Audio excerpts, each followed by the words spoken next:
Pemirsa, untuk membahas bagaimana menjaga demokrasi tetap berjalan sesuai dengan aturan di tengah masa tenang pemilu 2024, kita akan bahas bersama dengan anggota Bawaslu RI, Loli Suhenti, yang sudah terhubung bersama kami melalui sambungan telepon. Selamat pagi.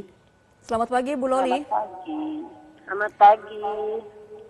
Iya, Bu Ya, Loli memasuki hari pertama masa tenang. Seperti apa nantinya pengawasan yang dilakukan Bawaslu ini?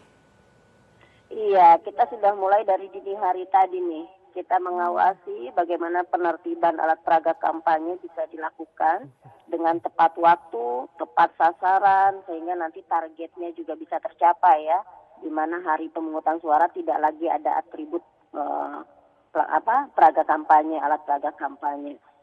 Yang berkaitan dengan gimana cara kita mengawasi, nah kita mengawasi terus nih Mbak. Jadi kebetulan pagi ini aktivitas kita lakukan untuk memastikan situasi yang ada dengan patroli pengawasan. Patroli pengawasannya dilakukan secara bergantian oleh seluruh jajaran pengawas pemilu, termasuk juga dalam konteks ini penertiban APK-nya kan tidak mungkin satu hari selesai. Nah, ini dilakukan secara bertahap dengan titik-titik yang telah ditentukan bersama dengan teman-teman Satpol PP ya, untuk memastikan semuanya memang bisa tersisir dengan baik. Baik. ya. Bu Loli, ada pengawasan dilakukan melalui sosial media dengan patroli cyber 24 jam. Ini seperti apa mekanismenya dan apakah efektif secara seperti ini? Mekanisme yang kami lakukan, kami punya tim patroli pengawasan cyber itu yang dia bekerja bergantian juga, dilakukan secara bergantian tanpa henti selama 24 jam. Efektivitasnya kalau ditanya efektif atau enggak, sampai saat ini sejak tanggal 28 November hingga hari ini itu kontaknya sudah menemukan ratusan dari media sosial yang kemudian kami mintakan di take down karena muatannya melanggar ketentuan 280 Undang-Undang 7 2017.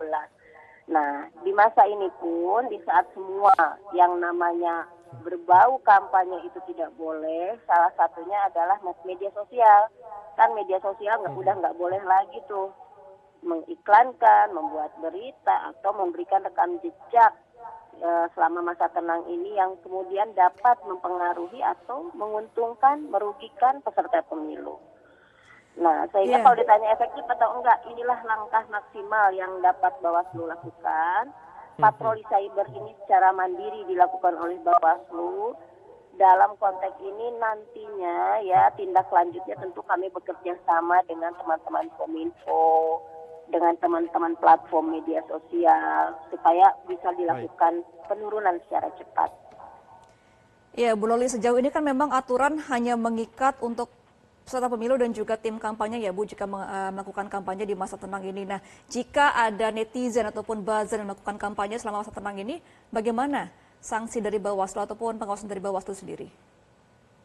Salah satu kewenangan Bawaslu itu kan menangani pelanggaran hukum lainnya.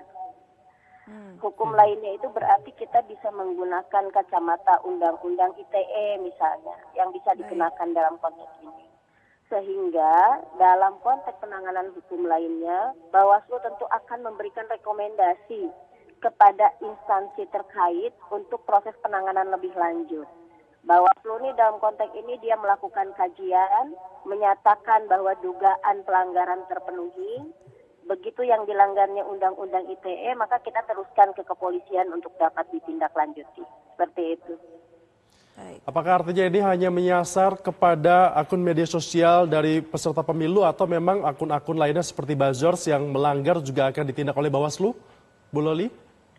Iya, untuk yang akun media sosial yang itu bukan yang didaftarkan ke KPU, maka cara pandang Bawaslu adalah menggunakan kacamata pasal 280. Kalau isinya menghasut, mengadu domba, fitnah gitu ya, maka itu kami akan langsung berkoordinasi untuk dilakukan penurunan.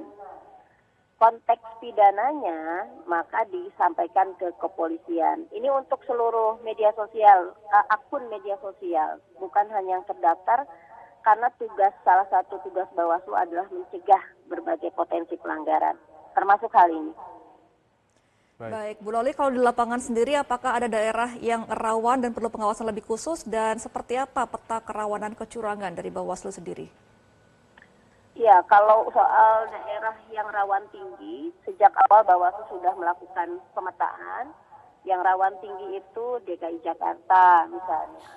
Lalu ada Sulawesi Utara, ada Jawa Barat, ada Maluku Utara. Makanya kemarin saya sengaja untuk ke Maluku Utara memastikan upaya kita maksimal sehingga yang rawan tinggi itu kemudian bisa ditekan menjadi rawan sedang atau rawan rendah.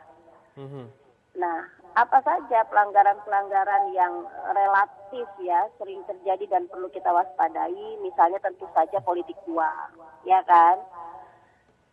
Politik Baik. uang ini di masa tenang kalau dilakukan maka dia akan terkena sanksi pidana. Pasal 523 berlaku 4 tahun dengan denda paling banyak 48 juta. Nah, hal-hal semacam ini kami sampaikan. Sejak awal kami mengeluarkan surat himbauan untuk masa tenang. Salah satu isinya adalah memberikan rambu-rambu apa yang boleh, apa yang tidak boleh, dan apa konsekuensinya. Seperti itu. Ya, kalau untuk daerah-daerah yang tadi sudah dikatakan rawan kecurangan, biasanya modus kecurangan apa yang kerap terjadi di masa tenang seperti ini, Bu Loli? Yang pertama misalnya orang melakukan aktivitas kampanye. Padahal nyata-nyata kalau namanya masa tenang berarti tidak ada kegiatan kampanye pemilu. Nah, jadi ini seringkali kemudian memerlukan dukungan penuh dari masyarakat.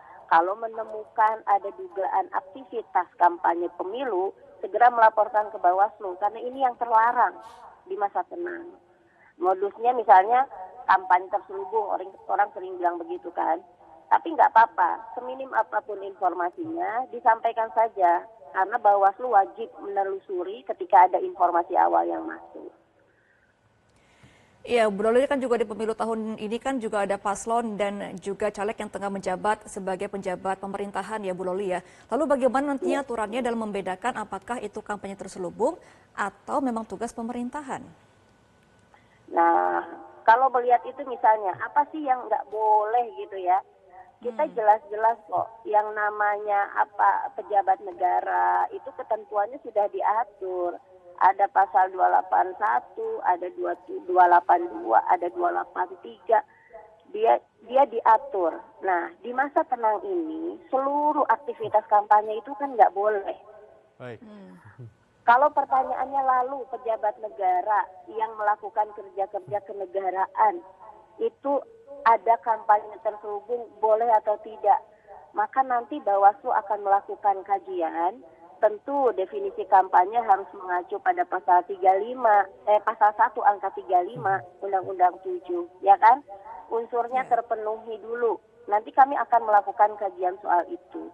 Yang perlu kami tegaskan adalah tidak boleh di masa tenang ini ada upaya untuk mempengaruhi pemilih tidak menggunakan hak pilihnya atau mempengaruhi pemilih untuk memilih pasangan calon tertentu, memilih partai politik tertentu, memilih calon anggota DPD tertentu. Nah, itu udah nggak boleh sekarang. Nanti Bawaslu akan melakukan kajian. Jika terpenuhi unsur, maka dia akan masuk dalam penanganan lebih lanjut. Cara Bawaslu mengkajinya seperti apa, Bu? Faktor apa yang menentukan bahwa kalau ada pejabat yang ikut pemilu ini ternyata melakukan kampanye terselubung di tengah kegiatan kedinasannya? Ya, contoh misalnya kami tentu akan melihat berdasarkan definisi apa itu kampanye. Yang tadi ya, pasal 1 angka 35 di undang-undang. Bahwa kampanye adalah kegiatan untuk meyakinkan pemilih yang dilakukan oleh peserta pemilu atau pihak yang ditunjuk peserta pemilu melalui visi, misi, program kerja, dan atau citra diri. Nah, tentu kami harus menguji dulu apakah betul ini aktivitas kampanye. Dengan menguji itu, ada nggak upaya meyakinkannya, ada nggak paparan visi misinya, gitu ya. Nah, cara kami menguji tentu seperti itu yang pertama. Yang kedua, jika memang ternyata ini masuk ke definisi kampanye, pasal mana yang dilanggar, maka lalu kami kaji lagi. Nah, semacam itu. Yang perlu publik pahami juga, yang namanya kampanye terselubung dalam tanda petik ya, pastilah dia selalu pakai kacamata ada norma hukum yang bolong. Sehingga itu digunakan, dimanfaatkan oleh orang yang sudah memahaminya untuk tetap menerobos, kira-kira kan begitu. Baik. Baik, Nah, Bu Loli, sanksi. sesungguhnya sebagai publik ya, sebagai publik, inilah waktu kita melakukan penilaian.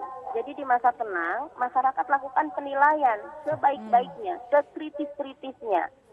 Kalau memang ada upaya yang dilakukan dan itu melanggar rasa keadilan, maka kan menjadi refleksi mereka untuk tidak mengambil pilihan itu, misalnya begitu. Justru saat inilah seluruh warga punya kesempatan untuk merefleksikan, melihat dengan baik. Baik, Bu Loli, untuk sanksi terberat yang bisa diberikan Bawaslu kepada peserta pemilu dan juga tim kampanye yang masih melakukan colongan kampanye di masa tenang ini apa, Bu Loli? Belum ada kan? Kalau ditanyanya sudah ada belum pelanggarannya kan belum, karena kita juga baru akan memasuki baru saat ini sudah memasuki masa tenang. Nah ini kita lihat, kalau dari malam tadi hasil patroli pengawasan belum ada informasi dari bawah yang masuk berkenaan dugaan pelanggaran yang terjadi.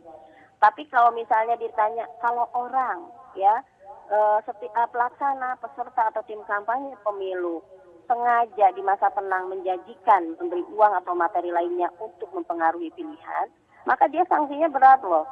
4 tahun, dendanya paling banyak 48 juta. Bukan kaleng-kaleng nih.